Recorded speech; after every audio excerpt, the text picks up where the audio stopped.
we put right. The biggest problem I say in this country is the rule of law. That is the biggest issue. If the rule of law is working and every citizen feels that they are equal, the law applies equally, that they have dignity, we can fix the economy. Even foreign investors, direct foreign investors in particular, will have confidence because they know that the law actually works. And this is something that we have to deeply think about. We have to establish the rule of law. We can't take it lightly at all. We have a situation in which the president of the country has been accused by the Supreme Court of the country. I'm not making a political statement here. I'm just making a statement is that because I believe strongly in the rule of law and a just society, right? The Supreme Court of the country, the judicial system must be independent from the legislature. The legislature must be independent from the executive. All three arms of government must be independent of each other, check and balance on each other, and work perfectly. But Supreme Court says that the president has violated the constitution of the country recently in two separate judgments. Sri Lankans' rule of law is the critical thing. Everybody, from the president to the man on the street, the rule of law must apply equally. Samagijana Bala Begir. We don't want to go the old route. We are going a new road. Some people look at us, and the other day Harsha and I were laughing at each other, and they feel like, you all have all been in power, and how can you say you're a new party and you're on a new journey? And we were telling ourselves, Harsha and I have never served in a cabinet of this country. But people look at us and think that we have, and that we are senior politicians. The reason I said that example is, it's a new road, it's a new journey. Samagi Janabali is new.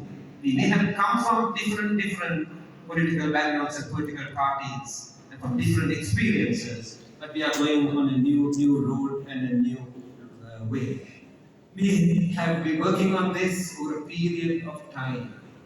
Right? We have 27 groups over a 2-year period. We worked on policy for all these 27 areas.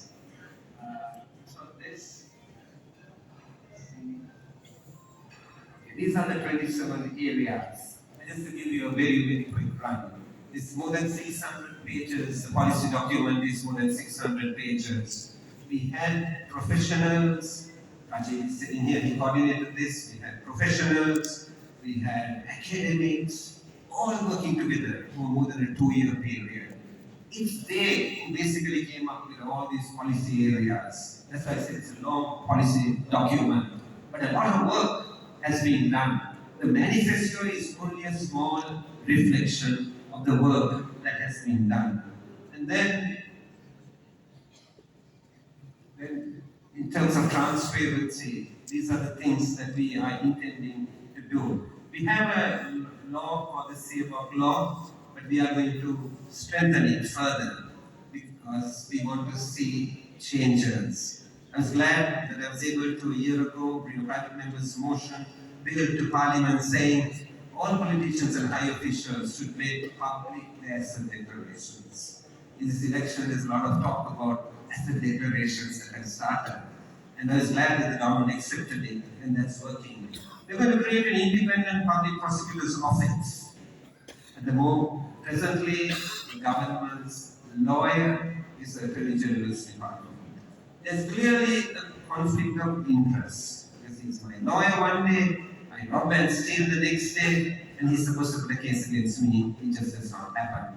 We've studied the model in Hong Kong, we've been there a couple of times, looked at it very closely, and we want to create that. Once cases are put, presently the law is the sole discretion.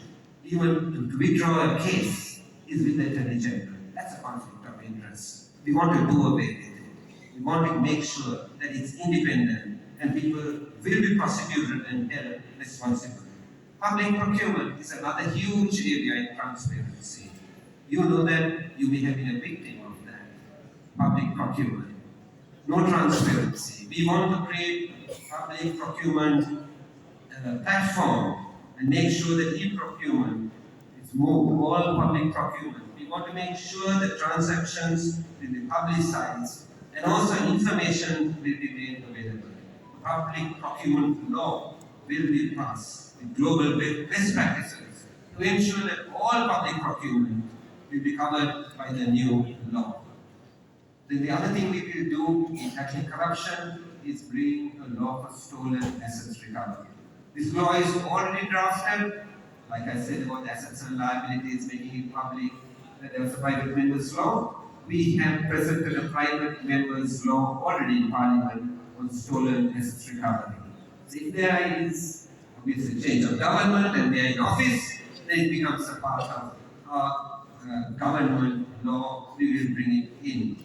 You know, the trade, seize and confiscate these assets. The Parliamentary Budget Office has been approved by Parliament, but it's still to be set up properly, and it will be set up soon.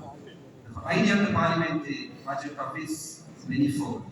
Everything that is presented in Parliament by government, even the budget, is independently analysed there. In some countries, the Parliamentary Budget Office has gone even further. In an election, when you present your manifesto, they look at the manifesto and say, can this be done?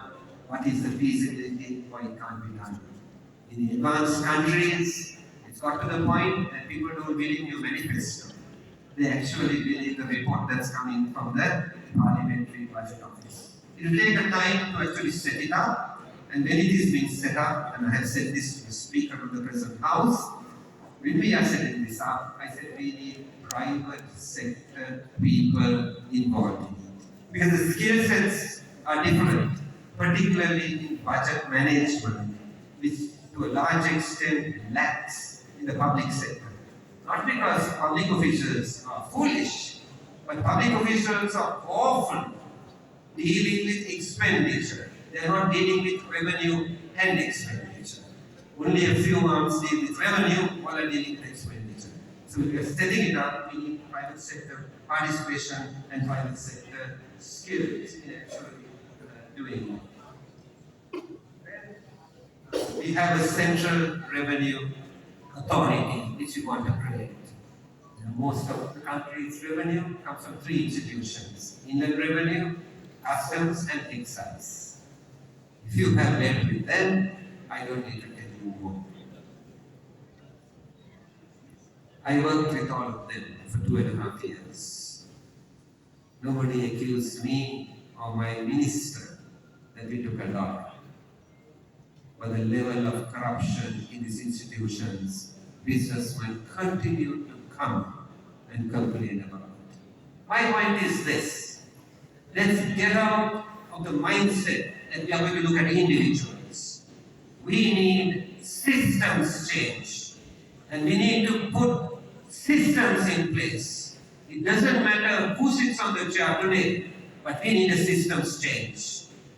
That's what we need. And to have the systems change, we need to change that. The good leader is measured not when he's in office, but once he has left office. If the good things he has put in place continue, then we all know we've had a great leader.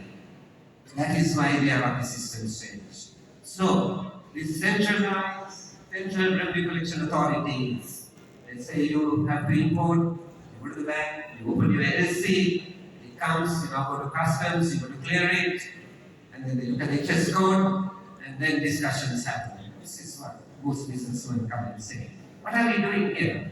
They're going to remove the interaction. We want to get rid of the interaction, remove the interaction.